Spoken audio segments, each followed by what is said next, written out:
ఒక రద్దీ బస్సులో అందరూ నిలబడి ప్రయాణిస్తున్నారు. ఒక మూలలో ఒక వృద్ధుడు కాళ్లపై నిలబడలేక వణుకుతున్నాడు. చాలామంది చూశారు, కాని ఎవ్వరూ కూర్చోని స్థలం ఇవ్వలేదు.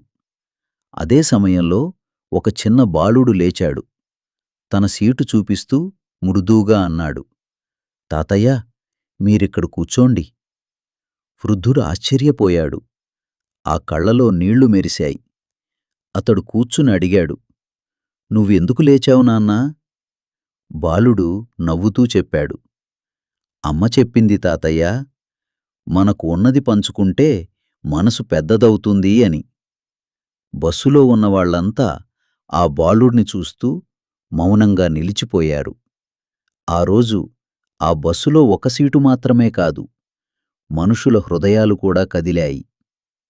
మోరల్ స్టోరీ: గొప్ప పని అంటే పెద్దది చేయడం కాదు, చిన్న దయతో పెద్ద మార్పు తీసుకురావడమే.